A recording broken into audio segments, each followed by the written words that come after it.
Let's get joined up. Today's show is brought to you by Audible, and right now you can get a free audiobook download and 30-day free trial at audibletrial.com/joined up. There's over 180,000 titles to choose from for your iPhone, Android, Kindle, or MP3 player. So thanks for tuning in to the Joined Up Writing Podcast, a regular show about all things writing, including interviews with authors, screenwriters, and key figures from the publishing industry, plus loads of hints, tips, and inspiration for all kinds of creatives. You can follow us on Twitter at JU Podcast, leave a quick iTunes review, or just tell a friend. Right, cue that cheesy theme tune. Put down your pen and stop your typing. Grab yourself a drink, 'cause it's joined up writing. Hello and welcome to the Joined Up Writing Podcast, where a little procrastination can go a long way. I'm Wayne Kelly and it's episode 113 with KH Irvine joining me to talk about her debut, A Killing Sin. We got into all kinds of subjects, including pop culture, flawed characters, psychology, and tackling controversial topics, so it was a really interesting chat. Before that, I wanted to say thanks to Karen Heenan, who took the time to send me a lovely email offering support and encouragement following my comments on the intro of episode 112 regarding an agent suggesting I make really big changes to my book. The gist of Karen's advice was to stick to my guns for the time being and to keep trying to find a home for the book that I've written. She did the same for her upcoming historical fiction novel, Songbird, and she found the right publisher for her work. So that book comes out on November 3rd, and I wish Karen the very best with it. And you can find out more about Karen by following her on Twitter at Karen_Heenan, Heenan. In other writing news, I recently came up with an idea for another short film whilst dragging my fat body around a weary early morning run. It's a boxing themed premise, ironically, and maybe it was because I was putting the miles in, I'm not sure. And the whole thing will only be a few minutes long, but I'm looking forward to drafting that as soon as I finish today's recording, actually. So cracking on with that, keeping on writing, which is good. But how about you? How are you faring with your own writing projects? Do you have any questions you'd like to put to me or future guests? Maybe you just want to get some writing concerns off your chest, then feel free to drop me a line at wayne@waynekellywrites.com or tweet the show at JU Podcast. Also, don't forget to join the email mailing list at joinedupwriting.co.uk to get free stuff and be the first to find out about upcoming shows and events. Right, let's push on and get to the interesting stuff in today's interview with KH Irvine. So KH Irvine grew up in Scotland and now lives near London. Her work has taken her to boardrooms, universities and governments all over the world and has included up-close and personal access to special forces. So A Killing Sin is her first book, published by Urbane and out right now. So enjoy the interview, which we recorded at the back end of May this year. Hi Karen, thanks so much for joining me on Joined Up Writing. Really appreciate it. So why don't you start just give us a sense of where you're calling from and a little bit about how things are going for you. Great. Well, thank you, Wayne. I'm calling from just outside London. I'm looking out into my garden at the minute in the rain, so it's sort of typical post-bank holiday weather. Yeah. Doing very well. Delighted to be talking to you. Oh, so that's great stuff. So why don't you start off telling us a little bit about your debut novel, A Killing Sin, which comes out in July, I think. Is that right? It is. It's out on the 4th of July, so Independence Day, auspicious day. I guess the best description would be it's a female-led psychological thriller. If you think Homeland meets Cracker or Wire in the Blood, it's set in London. It's the near future. It's post-Brexit. It's Trump's second term. But it could be tomorrow. It's about three dynamic women who meet at university, forge a lifelong friendship, and I guess strong but flawed, like many of us. They are funny, they are interesting, they make mistakes, they get stuff wrong. One is a psychological profiler, one is a journalist, and one is a tech entrepreneur controversial comedian, lapsed Muslim, which is kind of relevant when we get into the story. And their lives become intertwined with another young woman, a very disturbed woman who is a committed jihadist who is embarking on a 12-hour terrorist plot across London and hits right at the heart of government. And she is somebody who is not only out for a kind of macro impact, if you like, but also she has something on each of these women. So it's both personal and political. This time it's personal, as they say. This time it's personal. So what? I mean, obviously it's really, really relevant, as you say, and I know it's set in the near future, but it could be tomorrow. So what was kind of the jumping off point for you? What inspired this idea? Well, it's I know you can't see me, but I am in my early 50s. So it was a gift was the first thing. So when I hit 50, I kind of thought, if I'm ever going to write a book, it's going to be now. I had grown up kids, not quite an empty nest, but as close as I was ever going to have one. And I thought, that's going to be my gift to myself. And the thing I really wanted to do was to write something about women. And I wanted it to be a very real, very prescient. I wanted it to be about stuff that I know about, which is about profiling, which is about what makes people tick, what makes them vulnerable, what gets them to a position where they could be exploited. And I was kind of reading tons of stuff in the newspaper around, radicalization. And to be honest with you, Wayne, I could have gone for the far right. My second book is about the far right. I could have gone for a cult. What I'm really interested in is what is it in each and every one of us that makes us able to do extraordinary, sometimes horrific things? What is it that actually pushes us to that point? I do believe that given any set of circumstances, any one of us can do things that we think might feel unimaginable.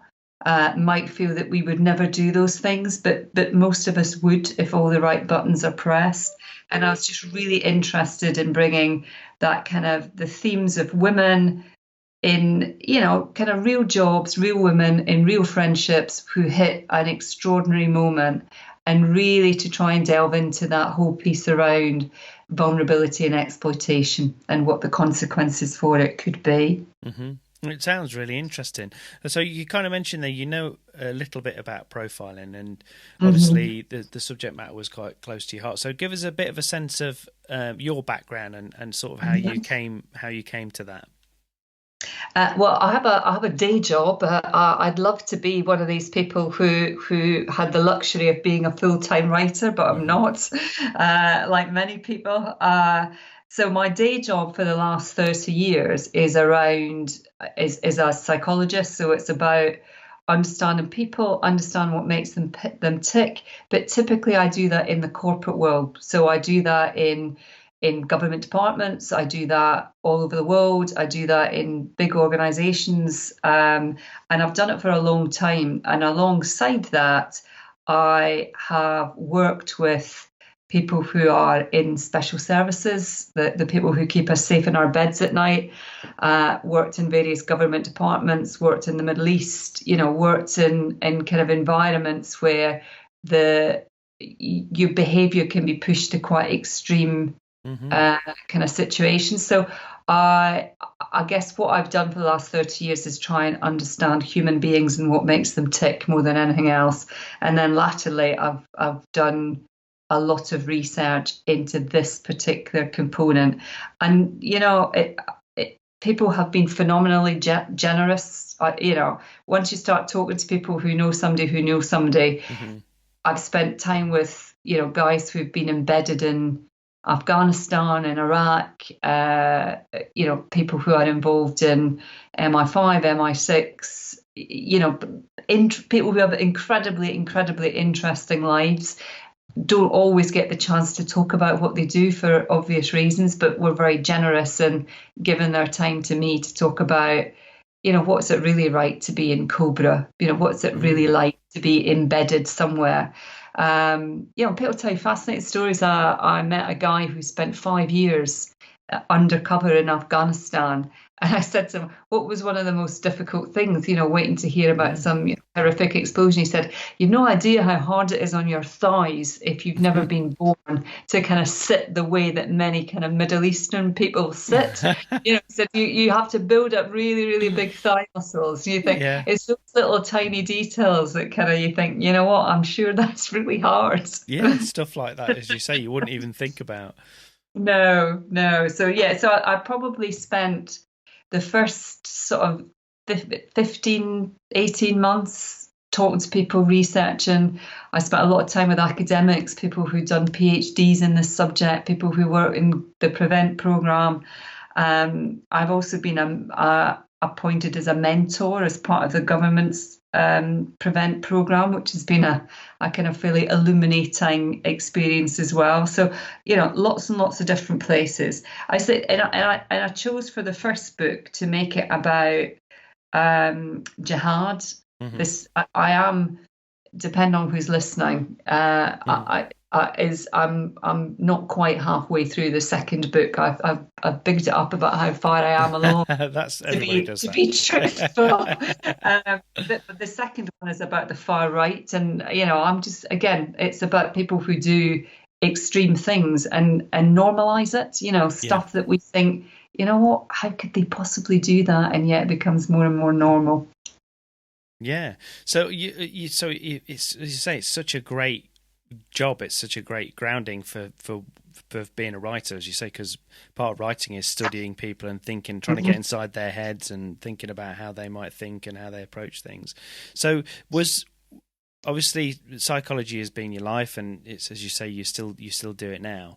But was writing something that's kind of always been there in the background? Tell me a little bit about that. When was the first time you used? What was your earliest memory of writing, and why do you like writing? I mean, I've listened to loads of your podcasts, and I'm always fascinated by people. They always seem so much more committed than I feel like I've been. Because I think everybody's different. Well, I sort of think up until I was about 12, I think I used to write stories all the time, and then I just didn't, and kind of thought about it, and kind of maybe like a lot of people thought, well, people like me don't write books, how could I possibly think I could write a book? And so I didn't do anything from the age of 12 to the age of 50. And then I've spent the last sort of 4 or 5 years kind of immersed in it. And what I've done is because I work for myself, which makes life a lot easier in some respects, is I take 1 week off in every 6. Right. And I use that week to try and be really focused. So I try and kind of do all the research stuff in between, and then use the week to try and kind of gather my thoughts and immerse myself in it. That makes me sound much more disciplined than I actually am. That's the plan, though. You've got to have plans. I spend quite a lot of time drinking wine and eating chocolate as well. And we all do that. Some words. We all do that. But it is interesting, the thing that you say about, always writing until you were sort of 12 and then not. But I honestly think it's probably more common than you think, particularly in this country, because, I mean, speaking personally, I kind of did carry on writing as I got older, but kind of sporadically and on and off, and I went into songwriting and different bits and pieces. But I do think there's a bit of an issue with education, at least how it was when I was at school, which was creative writing is kind of really pushed. When you first learn to write, it's kind of pushed to write these little stories, and you write your little sentences, and you do your pictures and all those kind of things with it. And then, they encourage you to write stories and bits and pieces because it's a great way to improve your writing and everything. But then I found that once I got to sort of a similar sort of age, really, sort of early teens, that all the creative writing just went completely out of the curriculum. And it was all about writing essays, which is fine. I think essay writing is obviously really important, being able to structure your thoughts and your arguments and all those kind of things. But the creative writing aspect just disappeared out of the curriculum. And I think that's a real shame, because I think that's why a lot of people kind of fall out of love with writing, or at least sort of forget about it. So I'm kind of not surprised by that, really, because... You're right. It's a travesty, I think, because, we've sort of... we sausage machine people through education, and actually probably the thing, if you look around the world at the minute, I think if you look at the size of the problems we've got to solve, the thing you want more than anything else is imagination. Yeah, So I agree. allowing people just a bit of freedom to write and be creative, whether it be songs or poems or anything, I think is, and empathy as well. I mean, you get so much more empathy when you're writing creatively and you're trying to think about what other people might be thinking or how they would approach something or deal with a situation. But I just think it's a great way to learn a lot of the other skills that you do need anyway. I mean, it's how I learnt to spell, it's how I learnt punctuation, it's, you know, that obviously in reading. But I think the two things kind of go hand in hand. And also, I think just to be able to communicate, I think empathy is the absolute foundation of kind of great human behaviour. You know, if you can't put yourself into the shoes of other people, then actually it becomes a very, very difficult to have any kind of discourse, any kind of insight or understanding. You know, I think a lot of the problems we have now are about a fundamental lack of empathy. You know, that I'm right, you're wrong, black, white. You know, completely. It's there's just, no nuance anymore. No, exactly, and it's a real shame. And yet, if you talk to kids, you know, their imagination runs wild, and it's fantastic to listen to. It is completely, and I definitely think it's something new, because I think when you, as I say, when you start writing those first stories, and even sort of 10, 11, 12, you know, there's no, especially if you've got, I mean, obviously a lot of this does depend on if you've got the right teacher, you meet the right teacher and stuff. I mean, I was lucky, I had a great English teacher when I was at high school, and he was really, really encouraging. But, you know, they don't put any limitations on where you go with the story or what you do with it, and they don't say, well, that's really stupid or whatever. Which I think is a really, really big thing. And I can remember, you know, writing stories when I was sort of 13, and even then my English teacher sort of saying, you know, giving me critique, sort of saying, you know, you need to think about how you're going to lead your reader through this world that you're creating, and that's immersing them in it and thinking about what they can see and what they can smell and what they can touch. And that really, really stayed with me, you know, and it's like a really, really important piece of advice for creative writing. So, yeah, I think it's a bit of a shame. In any kind of communication, you know, actually, all of that. And do you still write songs? I do, but much more sporadically in the last few years. I can only keep so much in my head. It's funny you should say that, because I actually got my guitar out. I'm sitting in the room where my guitar is at the minute. I got my guitar out for the first time in I don't know how long at the weekend. And it was so long since I've played that my fingers actually hurt, which is... so it's been too long. But actually, I think that you know, I think songwriting is a wonderful. It's like it's poetry to music, isn't it? And it's a great way of just trying to get quite complex ideas into the shortest possible format. Yeah, you know, I know you've done short stories too, which I'm always full of admiration for, because I think it's that whole, you know, if I'd had more time, I'd have written a shorter letter kind of thing. Yeah, exactly. Yeah, completely. To make it short and powerful. The thing that I like about songwriting as well, that I prefer over poetry, as in for me doing poetry, is because I'm a little bit lazy and I'm not disciplined enough. And the great thing about songs is you can cheat. So you can, you know, you can have one line that's slightly longer than the that slightly goes out of the rhythm or the you know, the meter or whatever, and you can't really, you have to be really, really strict. And I'm always in awe of people that can write good poetry, because it is, you know, you can whittle away at a poem for months and months and months and months. And that was the other thing for me when my daughter was growing up and everything else. I didn't have a lot of time, and I liked the idea that I could come up with an idea and sit down and very quickly sort of write a 3-minute or a 4-minute song, and then that's done, dusted. I could move on to something else, you know, and that was kind of a great thing to be able to do at the time. And I think that's kind of how I kept my writing going through my 20s and 30s, really. It actually just keeps it alive then. Yeah. And it's still, and as you say, it's just thinking about, okay, how can I put across this little story or this little character sketch or whatever it happens to be in as short a time as possible. When you sort of, again, you kind of imagine the world outside of the song, same as I guess with poets do with the poem or anything else. You got to think about, who is this person outside of this little bit that I'm telling, this little snippet. You know, who are they and what do they do or whatever. But I think it's And so I'm guessing for you, despite the fact, as you say, you kind of went off and you had real life and you got yourself a proper grown-up job and all that kind of thing. Was I don't know if I'd go that far, but yeah. But would you say that presumably you carried on reading quite a lot and was writing something? Well, it must have been, if the fact that you kind of had this thing in your mind about the 50th birthday present and this kind of idea, it's like now or never or whatever, it's something you wanted to sit down and do. So it must have been constantly bubbling away in the background, was it, over that period of time? Always, and always. I had there's some core things that I think have stayed. It was always going to be about women. I am one. It's easier to write in some respects about what you know. But also I wanted to write a page turner. So I'm full of admiration for those people who go out there and win the Booker Prize. But actually what I wanted to write was something that was accessible. Mm-hmm. So I wanted to write something that had a point, something to say, but in a really accessible way. And I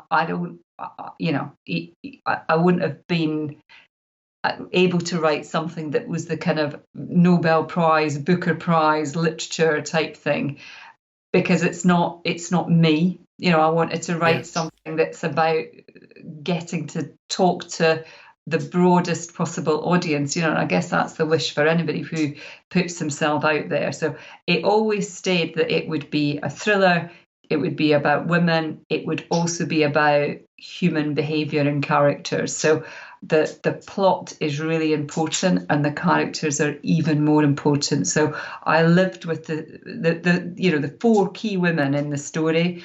I think I lived with for about a decade. Mm-hmm. Yeah. Just thinking about them and pondering what they would do and what their lives would be like, and just simmering for a long time. But I was a working mum with a full-time job, and it's a bit like you, that actually you need time, and I think you need to give yourself permission. So actually, one of the great bits of advice I was given was that a very great friend of mine is an editor, who wrote to you, Marion, who wrote to you.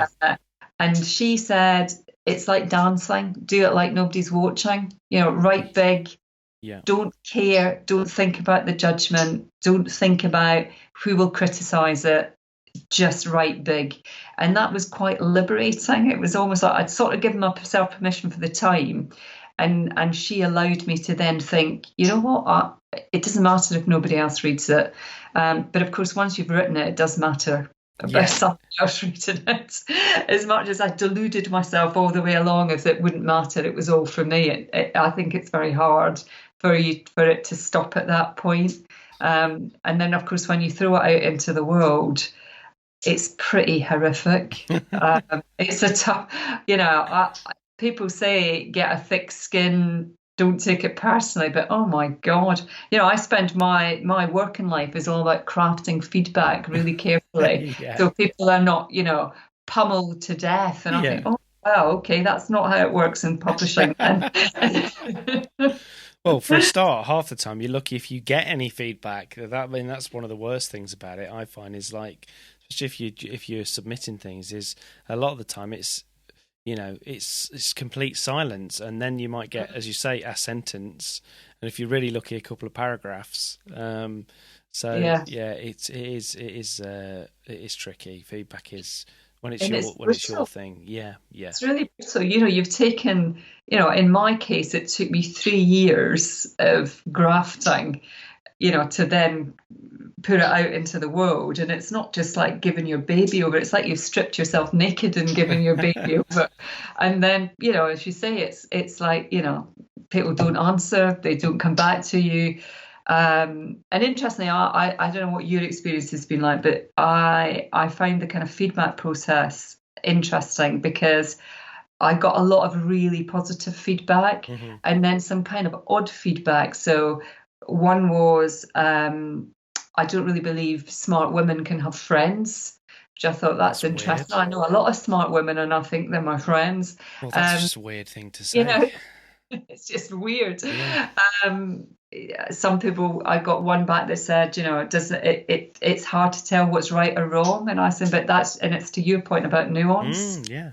I'm trying to write a bit of a nuanced story. So it is, you have to kind of, just keep the positive, and people were many times very positive. And when I got to Urbane, who are the people who did then publish it, they have been fantastic. And I don't have any experience of the huge publishers, but I think certainly one of the benefits of an independent is you end up with somebody who really just kind of care about you and your book and getting it out into the world, which I think it feels, I feel quite privileged at that point, having, feel like I've been flailed along the way.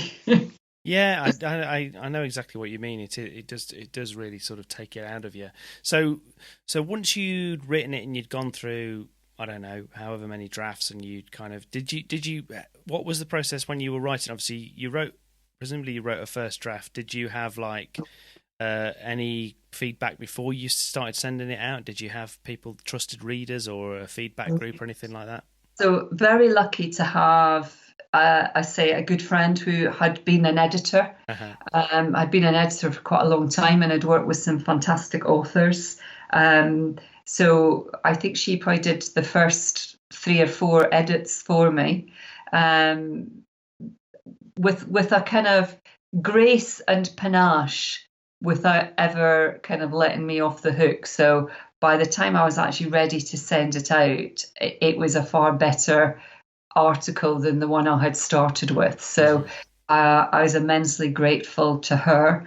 And then it actually did get picked up a couple of times by agents, and then because it was deemed a bit controversial, it didn't kind of make its way through. But they also gave me some great advice. And made it better. I think, I don't know I don't know how it's been for you, but certainly for me, I thought the first version was really good, and then I by the time I got to version 17 or whatever it was, I was like, that first one was really not that good.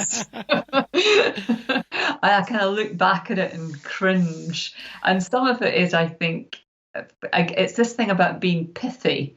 And I think because I'd spent such a long time on the research, there was a sort of temptation to put in masses of information that if it'd been, for a PhD might have been fine, but make a page turner, it suddenly made it quite turgid. So the kind of brutality of kind of putting that into the bin took a little bit of time, but it was a much better book as a result.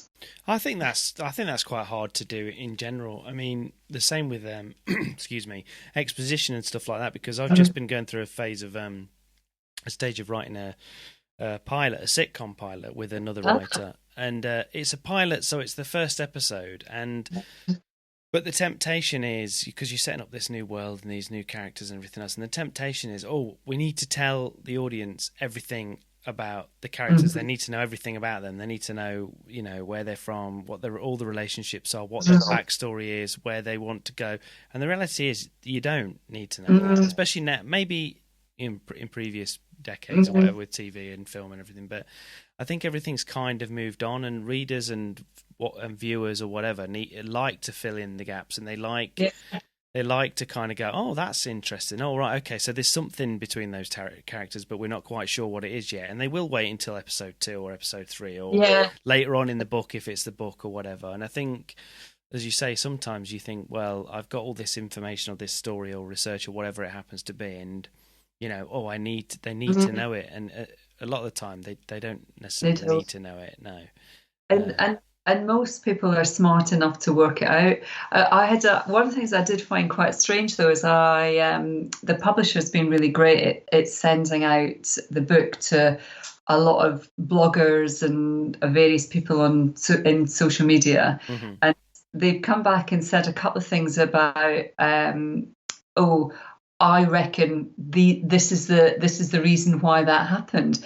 And I was so tempted to go back and say, no, it was this reason. And I think, well, that's just as viable as anything else. So actually, you go with it. Leave it to them. And there's a lot. Okay, Yeah, there's a lot of songwriters that deliberately never ever ever confirm or deny people's theories on what a song's about. They'll just smile and say, well, yeah, it could be. Could be. Could be about that. Because, it's like once it goes out into the world, it's like, well, what, it's what it means to that person anyway, really. It's exactly that, yeah. In fact, I did send it got sent out to a couple of people and as a very nice gesture, somebody sent me a little gift to say, I really loved the book. I'm sending you these earrings because they'd be exactly like the ones that Millie wore. That's brilliant. These earrings, I thought, no, they're not. It's a lovely gesture, but that's not what those earrings look like. But I was really tickled that somebody'd actually gone to the kind of, gone to that it's level. Brilliant. It's about it. It's like, wow, that's amazing. Yeah, because it proves that you created a three-dimensional character that somebody believes in. Yeah, which is just, it's really lovely. Yeah.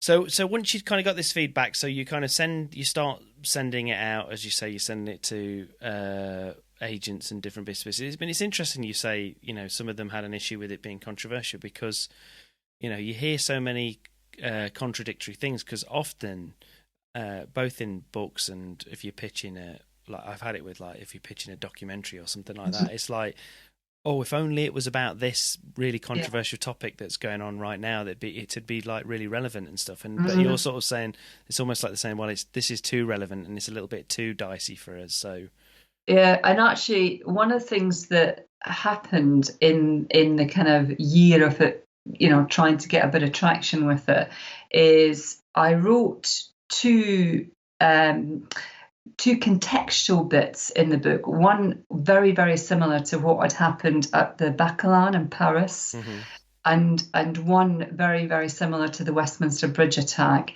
Both of which were appalling events.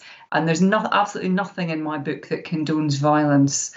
And I had to rewrite them because they were so kind of close to reality.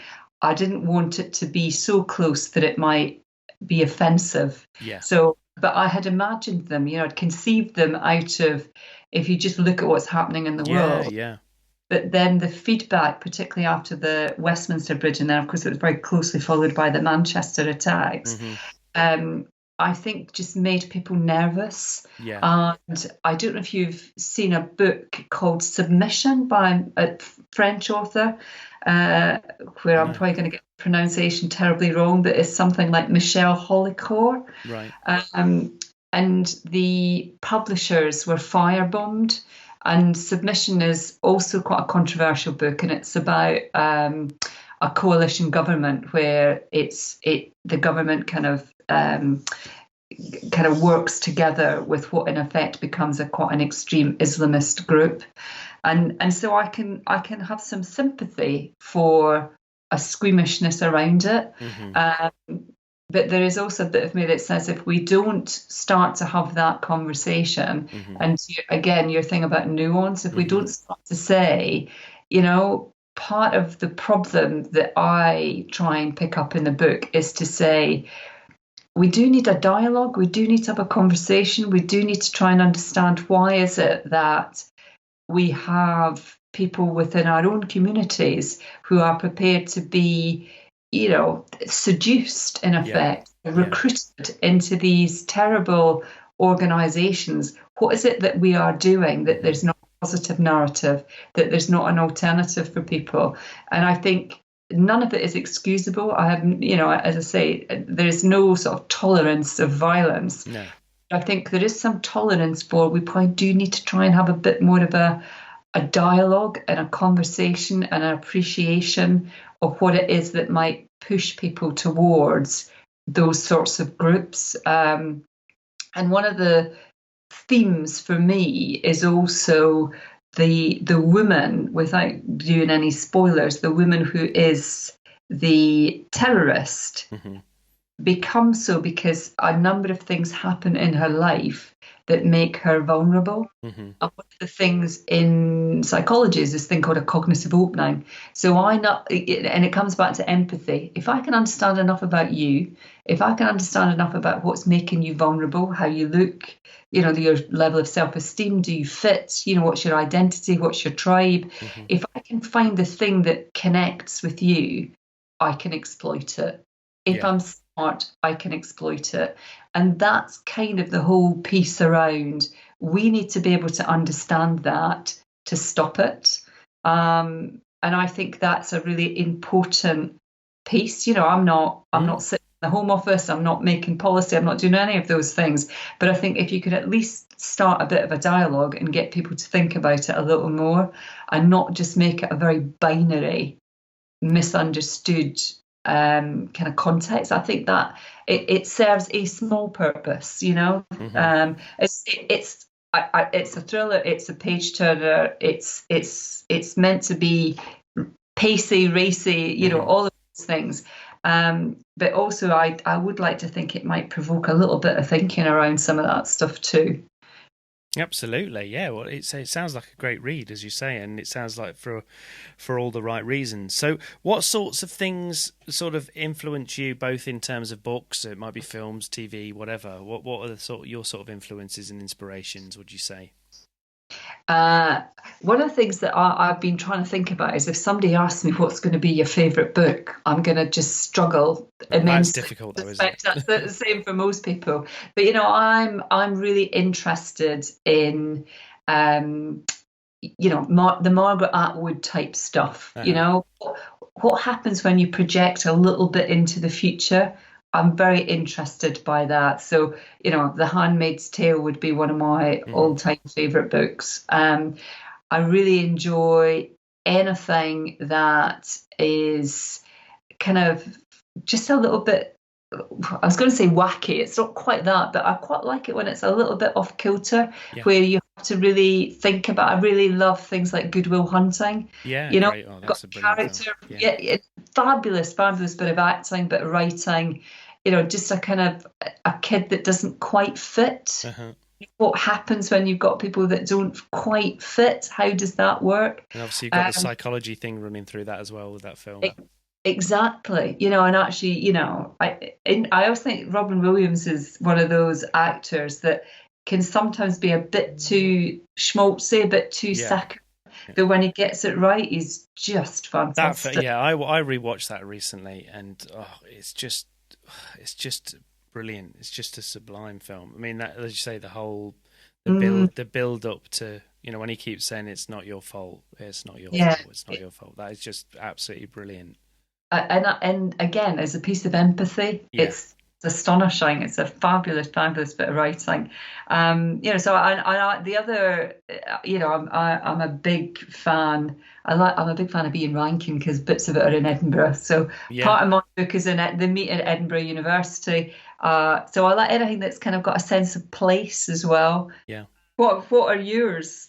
Many of the same ones that you've just said, actually. But I mean, in terms of my own book, which is crime, the sort of jumping off point for that was, I read like you, I read lots of Ian Rankin and stuff like that. But it was more reading the Parker books. I don't know whether you've read those. They're sort of from the 50s and 60s. And what I loved about those, books, and also there's films like Point Blank and stuff like that were adapted from the stories.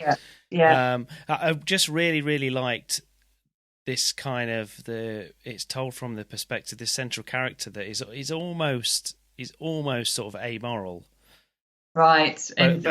But he's not. He's kind of, and yet you're still compelled. I'm kind of drawn to those kind of people. It's like with Sopranos and stuff like that. It's like we've been rewatching Sopranos recently, me and my wife, and he's like one of those characters where you really, really should not want to stay with him in his journey, because he's a horrible man in lots of ways. A bit irresistible. Yeah, because you can also see that he's really damaged, and you can sort of, you know, as it goes back to your point that you were talking about earlier with empathy and everything else, you can see that most of the reasons that he is why he is like he is are because of his relationship with his mum and the world that he's brought into, and he's sort of trapped in that world. And you see flashes where he has a bit of insight into himself, and he gets a sense of where he's going and the mistakes he might have made or whatever. And then in the next second, he'll completely destroy all of that, and he'll do something that's, you know, almost makes him irredeemable. It's like it, and I'm always fascinated by that. Being able to write something like that, or that there's on the face of it is somebody that you really shouldn't want to hang around with for that amount of time, or you shouldn't want to root for, and it's finding that balance. I'm always interested in those kind of characters. And again, very complex characters. You know, no exposition. You know, that kind of you have to pay attention. Or apologies as well. I don't like it when people apologise for it, or it has to be a thing for. I mean, I know they do it in Sopranos. He's got this relationship with his mum and everything else, but at no point did they kind of excuse his behaviour in an attempt to make you like it, you know. And it almost dares you, you know, to, you know, challenge it. But I think those characters are really irresistible. They draw you in, and you desperately want to understand it more and better. And that's that. I think that is a sign of just some fabulous writing. It's a bit like I don't know whether you watched Killing Eve, which I really like. I'm waiting for the next one to come on. Yeah. Oh, I can't wait for the next one. I just think that is such a fabulous piece of writing, because they have a bit of fun with it as well. Yeah, I really like it because the tongue is firmly in the cheek with it right throughout. Yeah. And actually, the more outrageous it becomes, and the acting is phenomenal. You know, I think Jodie Comer is just fantastic. But they don't take themselves too seriously, and again push the boundaries. And you know, she is beyond, you know, completely amoral. Yeah, and yet think, don't kill her off. Yeah, exactly. Yeah, because it's kind of fun to sort of it's almost like you're living vicariously through them. I think that's kind of part of the attraction. You know, you're getting to this naughty person doing things that you never would do and never could do, and you kind of getting to experience it kind of vicariously through them. I think that's part of it. I mean, I've got such a envy of Phoebe Waller-Bridge and her talent. It's just it almost makes me want to stop writing when I watch some of her stuff. I have to say, I thought, because I'd missed Fleabag first time around, so I binged on kind of both series. Yeah. And you're right, you almost want to weep. It's just an audacious talent. And she seems, certainly, you know, from the outside looking in, just like a genuinely nice person. Yeah. You know, quite self-deprecating. And you think, God, she's fantastic. Yeah, so I would love to be able to do something like that. I think it's fantastic. Yeah, it's great. And I just think it's just switching on to, I think people are more sophisticated than, you know, I do think TV is kind of ahead of a lot of mediums at the moment in terms of that, in terms of realising how sophisticated the audience is now and can be. And I think, don't get me wrong, I know that there's, you know, publishing there's lots of brilliant examples of it. But as you say, I think they can be a bit more traditionally kind of conservative when it comes to a lot of these things, and a little bit worried about certain things, or your readers won't go for it or whatever. But most times that they do go with something that is a little bit out there, or as you say, a bit wacky or whatever, that is a bit, I think people love it because it's just so fresh. And I think it's an industry that's been very disrupted. And so you have to therefore think more creatively and more innovatively. And interestingly, I've had a couple of conversations about A Killing Sin, both as a film and on TV. So, you know, some, you know, fairly, you know, well progressed conversations. And I think what's interesting now is that there are people willing to take more risk. And if you're willing to take more risk, you typically make something more interesting. You know, I think there's nothing more tedious than formulaic film or TV. I You agree. know, I don't know what series of The X Factor we're on now, but you kind of think, how many more times can we kind of see the same formula? Yeah, and I think there'll always be an audience, a certain. I mean, although that audience is dwindling, but I just think every time. I mean, don't get me wrong. I don't think you can just take risks and it not be good. I still think it needs to be well executed. But every time they do that, like Fleabag's a good example. Mm-hmm. Killing Eve is another one. Obviously, that's by the same writer. But there's been a lot of times like that, and I just think people love it. I think people are actually actively looking for something that they haven't seen before, and that a character or a story or whatever that they haven't seen before. I think people just can't get enough of it. I think if you can do that, then. Absolutely. But it is a big, if you're commissioning that, or if you're a publisher and you're looking at picking up a book that's more in that direction, I also understand, they're thinking, well, where's the proving ground for this? Where's it's like when we got books with the girl on the train and the girl in the air and the girl in the water and the girl in everything, and it was just like that for a while became a thing because it was let's just all jump on the bandwagon and let's sell. And I get it, and it works in the short term, but then everyone gets sick of it, and then it's hard for it to endure. The first one or two endure, and then unless it's something really quite different, I think it's hard for it to have any kind of longevity. Yeah, definitely.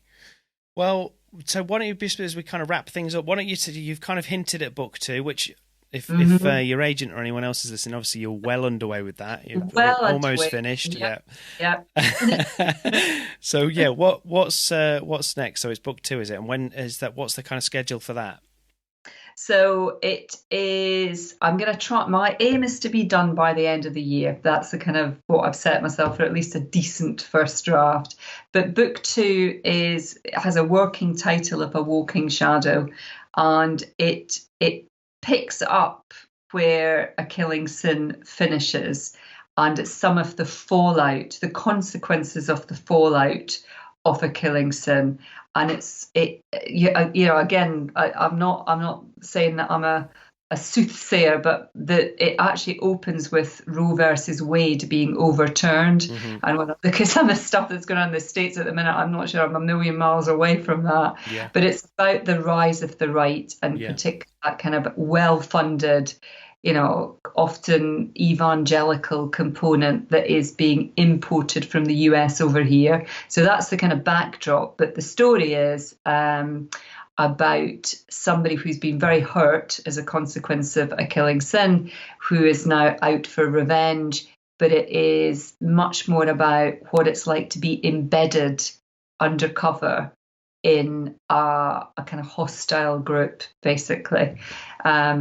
And it's been fabulous to research and an interesting one to do.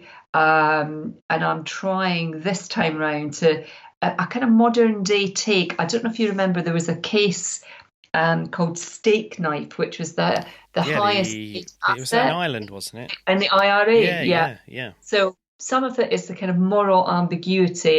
If you've got somebody undercover, what's a tolerable payment? It's a sort of moral conundrum of how long do you keep somebody safe when there's damage done to other people, but all sitting within the context of the far right. So I'm having a lot of fun with that one. Well, it sounds fascinating, and can't wait to read the book. So why don't you tell people where they can find you, a bit more about you online? Okay, well, you can pre-order at Amazon or any other good bookshop for the 4th of July. It's A Killing Sin. My name is KH Irvine. I am on Twitter at #KH Irvine author. And there's a synopsis on there. There's some stuff also at Urbane, who are the publishers, who are a little more proficient than I am on social media. So there's a bunch of stuff out there. I'm trying very hard. Well, you've got a job and everything else, and it's like you say, it's difficult enough doing the writing, let alone anything else. Exactly. That's my excuse. I'm sticking with it. You're getting the book done. That's what's important. And actually, to be fair, there's the guys at Urbane have been fantastic. So there's a blog tour which kicks off in the first week of July. And there's been some very nice reviews so far by some of the bloggers, and I've been very grateful to them. Brilliant. Well, I'll put all that stuff in the show notes, but for now, Karen, that's brilliant. It's been great chatting to you. Okay, thanks again to KH Irvine, and do make sure you grab a copy of A Killing Sin, which is out right now, and I'll put all of those links in the show notes over at joinedupwriting.co.uk. That's it for this week, but don't forget you can find the entire back catalogue of interviews on the website. So make sure you subscribe at Apple Podcasts, Stitcher, Spotify, Overcast, or wherever else you get your podcasts from to have the show downloaded automatically every time. Also, remember to get in touch with all your writing news, views, questions, or comments, and I'll give you a mention in a future show. Until then, thanks for listening. I'm Wayne Kelly. Happy writing and reading, and I'll see you next time.